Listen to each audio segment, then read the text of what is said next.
Good morning.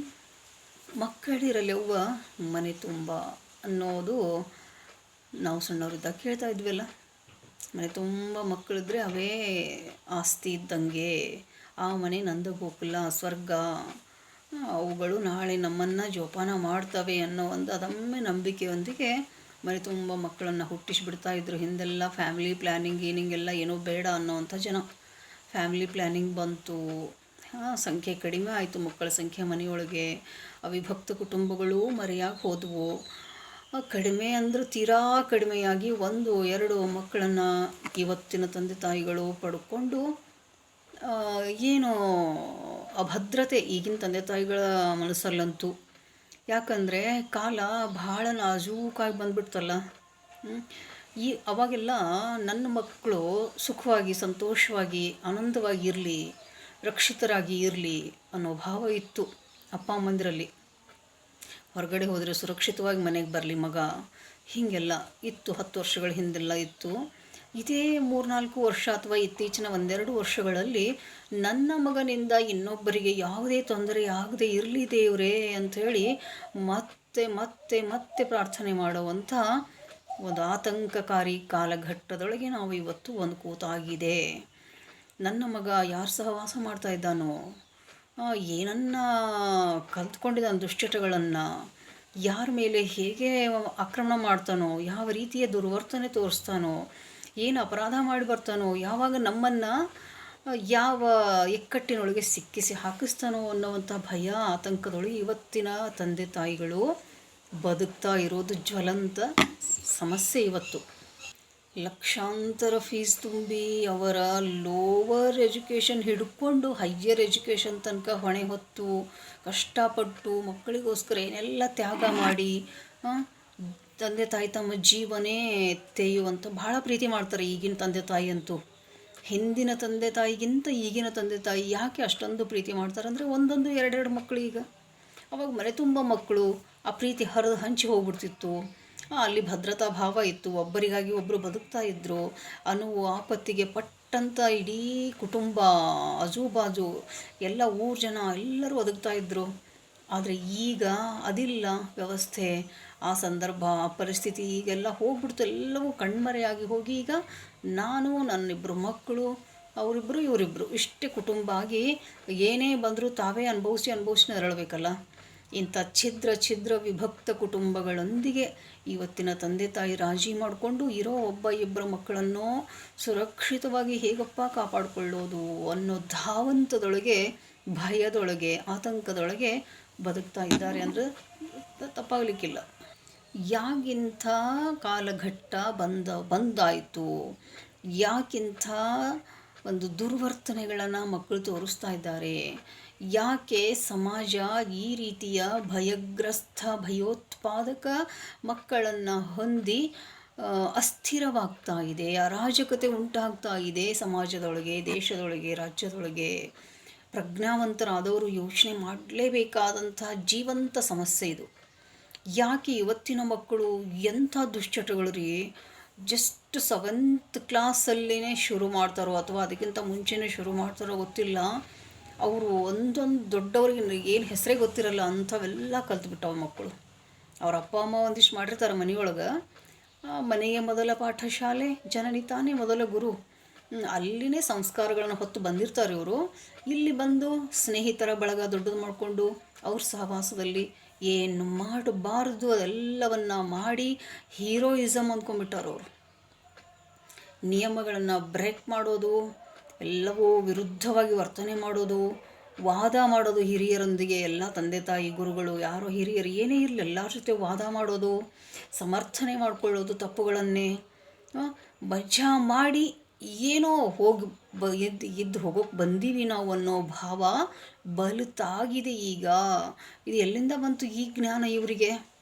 ಇವೆಲ್ಲ ನೋಡ್ತಾರಲ್ಲ 108 ನಮೂನಿ ಸ್ಲೋಗನ್ಸ್ಗಳು, ನುಡಿ ಮುತ್ತುಗಳು ಅಂದ್ಕೊಂಡು ಇಂಥವೆಲ್ಲ ಬರೆದುಬಿಟ್ಟೋದು. ಕೃಷ್ಣನ ಫೋಟೋ ಹಾಕಿಬಿಡೋದು, ಇಂಥವೆಲ್ಲ ಕೆಳಗಡೆ ಉದುರಿಸಿಬಿಡೋದು ಮುತ್ತುಗಳನ್ನು. ಅವುಗಳನ್ನೇ ಸತ್ಯ ಅಂತ ತಿಳ್ಕೊಂಡ್ಬಿಟ್ಟಿವೆ ಈಗಿನ ಮಕ್ಕಳು. ಶಾಲಾ ಕಾಲೇಜಿಗೆ ಅಂತೇನೆ ಹೇಳಿ ಮನೆಯೊಳಗೆ ಹೇಳಿ ಬರೋದು. ಇವ್ರು ಎಲ್ಲಿರ್ತಾರೋ ಏನು ಕತ್ತಿಯೋ, ಶಾಲೆಯೊಳಗೂ ಇರಲ್ಲ, ಮನೆಯೊಳಗೂ ಇರಲ್ಲ. ಅವ್ರ ಅಪ್ಪ ಅಮ್ಮ ಇಷ್ಟು ಆತಂಕ ಪಡ್ತಾರಲ್ಲ, ಅವ್ರ ಮುಖ ನೋಡೋಕ್ಕಾಗಲ್ಲ. ಇದಕ್ಕೆಲ್ಲ ನೀವೇ ಹೊಣೆ ಅಂತೇಳಿ ನೇರವಾಗಿ ದೂಷಣೆ ಮಾಡೋಕ್ಕೂ ಆಗಲ್ಲ ಪಾಪ. ಎಷ್ಟು ಅಂತ ಹೊಣೆ ಹೊತ್ಕೋತಾರ್ರಿ ಯಾರಾದರೂ. ಒಂದು ಸತ್ಯ, ಇರೋ ಎರಡೇ ಮಕ್ಕಳನ್ನು ಸಂಭಾಳಿಸೋಕ್ಕಾಗಲ್ಲ ಇವರಿಗೆ, ಅಪ್ಪ ಅಮ್ಮನಿಗೆ. ಇನ್ನು ನೂರಾರು ಮಕ್ಕಳನ್ನು ಶಿಕ್ಷಕರು ಹೆಂಗ್ರಿ ಸಂಭಾಳಿಸ್ತಾರೆ? ಶಿಕ್ಷಕರ ಕಡೆ ಬರ್ತದೆ ಬೆಟ್ಟು, ತಂದೆ ತಾಯಿ ನಂತರ ಬರೋನು ಶಿಕ್ಷಕನೇ ಅವರಿಗೆ ಕನ್ಸಲ್ಟಿಂಗ್. ಬಟ್ ಯಾರು ಎಷ್ಟಂತ ಹೊತ್ಕೋತಾರೆ ಇವರ ದುರ್ವರ್ತನೆಗಳ ಪಟ್ಟಿಯನ್ನು ತಮ್ಮ ಮೇಲೆ, ಹೆಗಲ ಮೇಲೆ? ಇವರಿಗೆ ಸ್ವಯಂ ಅರಿವು ಯಾವಾಗ ಬರ್ತದೆ?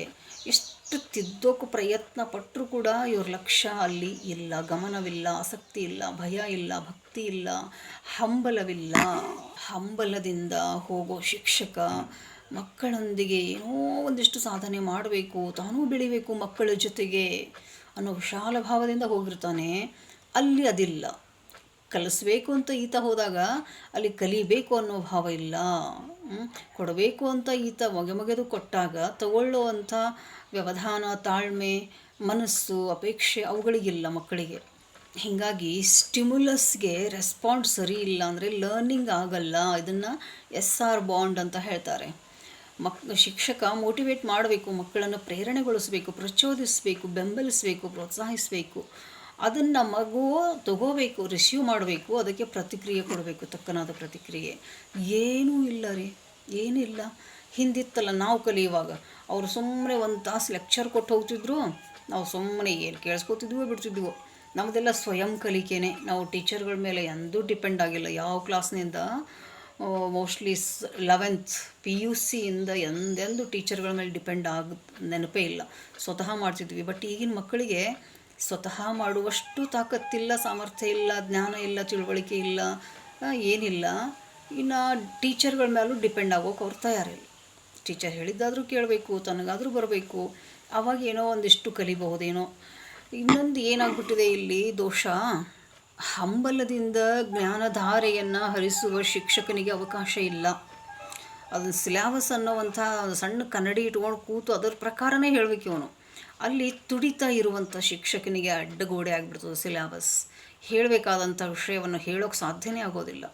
ಇರುವಂಥ ಅಲ್ಪ ಅವಧಿಯೊಳಗೆ ತನ್ನ ತಲೆಯೊಳಗಿರುವಂಥ ಸಮುದ್ರದಂಥ ಜ್ಞಾನಗಂಗೆಯನ್ನು ಆ ಕ್ಲಾಸ್ ರೂಮಲ್ಲಿ ಹರಿದು ಬಿಡೋಕೆ ಆತನಿಗೆ ಸಾಧ್ಯವಾಗದೇನೆ ಅದೆಷ್ಟೋ ಬಾರಿ ಡಿಪ್ರೆಷನ್ಗೆ ಹೋಗುವಂಥ ಪ್ರಸಂಗಗಳು ಬರ್ತವೆ. ಏನಪ್ಪ ಹೇಳಬೇಕಾಗಿತ್ತು, ಈ ಮಕ್ಕಳನ್ನು ಹಿಂಗೆ ತಿದ್ದಬೇಕಾಗಿತ್ತು, ಈ ಮಕ್ಕಳನ್ನು ಹಿಂಗೆ ರೆಡಿ ಮಾಡಬೇಕಾಗಿತ್ತು, ಆಗಲಿಲ್ಲಲ್ಲ. ಬರೀ ಅದು ಸಿಲೆಬಸ್ನಾಗ ಇರುವಂಥದ್ದು ಅಷ್ಟು ಹೇಳೋದ್ರೊಳಗೆ ಟೈಮ್ ಹೋಗಿಬಿಟ್ಟಿರ್ತದೆ. ಅಲ್ಲಿ ವಿಷಯಕ್ಕೆ ಪೂರಕವಾಗಿ 108 ಉದಾಹರಣೆಗಳು, ದೃಷ್ಟಾಂತಗಳು, ಕಥೆಗಳು, ಉಪಕಥೆಗಳು, ಏನೇನು ಅಭಿನಯ ಚಟುವಟಿಕೆಗಳು ಮಾಡಿ ತೋರಿಸ್ಬೇಕಾದಂಥದ್ದು ಏನೂ ಆಗಲ್ಲ. ಅದು ವಾಸ್ತವದಲ್ಲೇ ನಿಂತು ಹೇಳ್ತಾ ಇದ್ದೀನಿ ನಾನು.